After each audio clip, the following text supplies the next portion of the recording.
हम आपको आपके घर में एक छोटी सी पंचाग्नि के साथ प्रयोग करा सकते हैं और आप देख सकते हैं आप अपने घर को कैसे रूपांतरित कर सकते हैं। तिल का तेल या घी या कोई अन्य वनस्पति तेल के 5 दिए और इसके आसपास पानी। आप बस इसे दिन में 6 से 8 घंटे तक जलाइए। ये जगह एक निश्चित स्तर की आभा इकट्ठा कर लेगी और आकाशिक तत्व प्रबल हो जाएगा। अगर बीमार लोग हैं, बढ़ती उम्र के बच्चे हैं, बूढ़े लोग हैं, तो ये उनके लिए चमत्कारिक रूप से काम करेगा।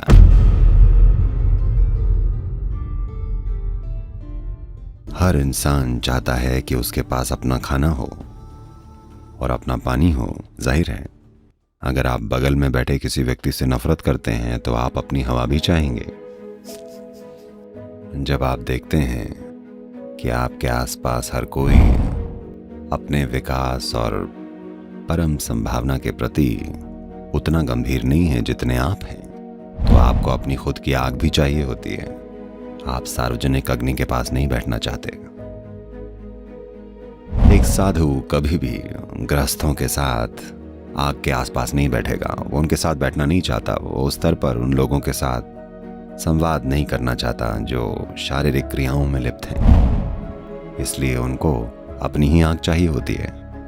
वो सिर्फ उन शक्तियों से संवाद करना चाहते हैं जो उनसे परे हैं। संवाद करना मतलब बोलना नहीं है। वो बाकी लोगों से बात कर सकते हैं, लेकिन वो नहीं चाहते कि उनकी ऊर्जा हर किसी के साथ घुल मिल जाए। वो नहीं चाहते कि उनके भीतर का सूक्ष्म पहलू, उनकी उपस्थिति और अस्तित्व का सूक्ष्म पहलू विभिन्न लोगों के साथ मिल जाए। क्योंकि जब आप आग के आसपास बैठते हैं तो किसी न किसी तरह आप एक दूसरे के साथ मिल जाते हैं।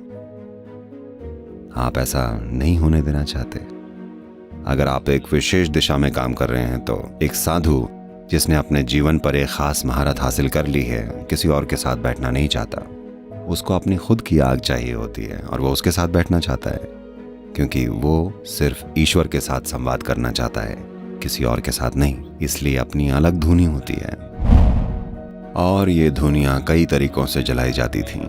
मूल धुनी उस श्रेणी में आती है जिसे कहते हैं पंचाग्नि। पंचाग्नि साधनाएं होती हैं, पंचाग्नि मंत्र हैं, पंचाग्नि क्रियाएं हैं।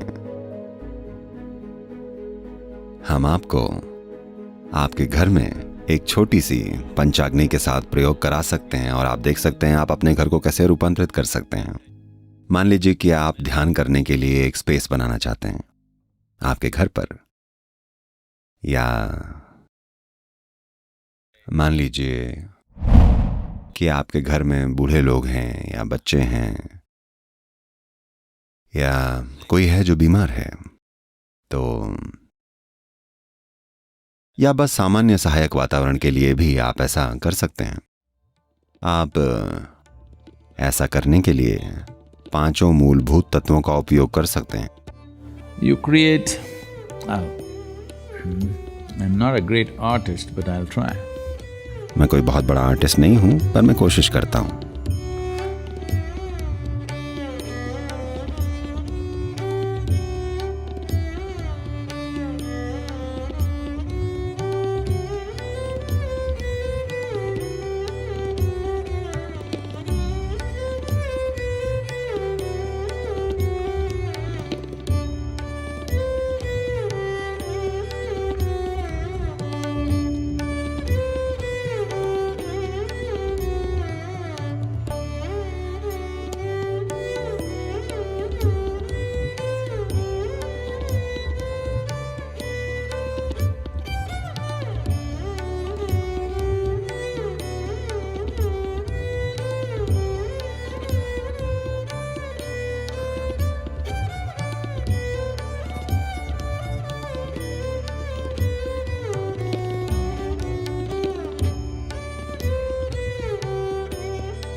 So, you just draw 4 triangles. तो आप बस 4 त्रिकोण बनाइएगा। 2 ऊपर की ओर देखने वाले त्रिकोण, 2 नीचे की ओर देखने वाले त्रिकोण। मान लीजिए आपने इसे 10 बाई 10 फुट की जगह दी है या 6 बाई 6 फुट की, जैसी भी जगह आप बनाना चाहते हैं। और बीच के दो त्रिकोण एक दूसरे को काट रहे हैं ताकि ये अनाहत का एक तारा जैसा बन जाए। आप इसे आटे से बना सकते हैं, चावल के आटे से, या आप इसे अनाजों से बना सकते हैं, यूं कहिए कि दालों से या सिर्फ चावल से। आप बस एक ढांचा बना सकते हैं या इसे भर सकते हैं। महत्वपूर्ण बात यह है कुछ ऐसा जो पृथ्वी से जुड़ा हो। आप ऐसा करने के लिए महीन लाल मिट्टी का भी उपयोग कर सकते हैं। तो यहां कुल मिलाकर 6 त्रिकोण हैं। These 6 triangles represent the 6 chakras. ये 6 त्रिकोण 6 चक्रों को दर्शाते हैं, क्योंकि 7वां वाला ऐसा नहीं है जिसे आप ऐसे प्रभावित कर सकते हैं। ये 6 चक्र हैं और 5 तत्व हैं और 5 अलग अलग अग्नियां हैं। तो आप एक प्लेट लीजिएगा, बेहतर होगा कि तांबे की प्लेट हो या किसी भी धातु की प्लेट हो सकती है। इसे पानी से भर लीजिए और उसमें आप एक दिया रखिए, घी का एक दिया या वनस्पति तेल का दिया। अच्छा होगा कि तिल का तेल हो। तिल गर्मी पैदा करता है।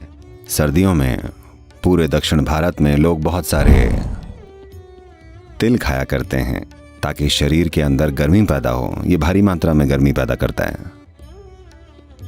तो तिल का तेल या घी या कोई अन्य वनस्पति तेल के 5 दिए और इसके आसपास पानी। आप बस इसे दिन में 6 से 8 घंटे तक जलाइए। ये जगह एक निश्चित स्तर की आभा इकट्ठा कर लेगी और आकाशिक तत्व प्रबल हो जाएगा। अगर बीमार लोग हैं, बढ़ती उम्र के बच्चे हैं, बूढ़े लोग हैं, तो ये उनके लिए चमत्कारिक रूप से काम करेगा। या अगर आप ध्यान करना चाहते हैं, आप ध्यान करने के लिए एक जगह बनाना चाहते हैं, ये खूबसूरती से काम करेगा। आप बस ऐसे अपने लिए इस तरह की जगह बना सकते हैं हर रोज। अगर आप इन्हें सिर्फ 6 से 8 घंटे तक जला लें और फिर आप इसे हटा सकते हैं और वहां बैठ सकते हैं। या आप इसे एक परमानेंट चीज भी बना सकते हैं। आप इन्हें किसी प्रकार की शीट पर रख सकते हैं ताकि आप इन्हें हटा सकें और आप जब बैठना चाहें तो बैठ सकें या वापस रख सकें। या आप इनके साथ बैठ सकते हैं, कोई समस्या नहीं है। आप बस इसे वैसे भी छोड़ सकते हैं और इसके साथ बैठ सकते हैं। ये बहुत सारे लाभ दे सकता है, क्योंकि ये पंचाग्नि प्रणाली को मैनेज करने का एक तरीका है। अगर कोई उससे जुड़े मंत्रों को और क्रियाओं को सीखना चाहता है तो ये संभव है, लेकिन इसमें एक अलग स्तर की सहभागिता और ध्यान की जरूरत होगी। लेकिन ये कुछ ऐसा है जो हर कोई कर सकता है। तो आप अपने घर में इस तरह से पंचाग्नि बना सकते हैं और उससे लाभ उठा सकते हैं। सदगुरु इतने अनुष्ठान वाले क्यों हो रहे हैं? उन्होंने हमें बताया था कि किसी भी अनुष्ठान की जरूरत नहीं है, सब कुछ भीतर से किया जा सकता है 100%। अगर आप जानते हैं कि भीतर की ओर कैसे मुड़ना है और अपने भीतर की इस सर्वाग्नि को बनाए रखते हैं जो ब्रह्मांड में हर चीज को छूती है, तो उनमें से किसी भी चीज की आवश्यकता नहीं है। जहां आप बैठे वही सबसे उपयुक्त स्थान है। आपकी उपस्थिति ही इन सारी व्यवस्थाओं की तुलना में लाखों गुना बेहतर काम करेगी। लेकिन अगर आपके पास वो नहीं है तो बाहर से सहायता लेने में कुछ गलत नहीं है। अगर आप ऐसी स्थिति में हैं कि आपके होने का तरीका आपके आसपास की किसी चीज से प्रभावित नहीं होता, तो आपको किसी अनुष्ठान की जरूरत नहीं है। आपको कुछ नहीं चाहिए होगा। जो भीतर है वो सब संभाल लेगा।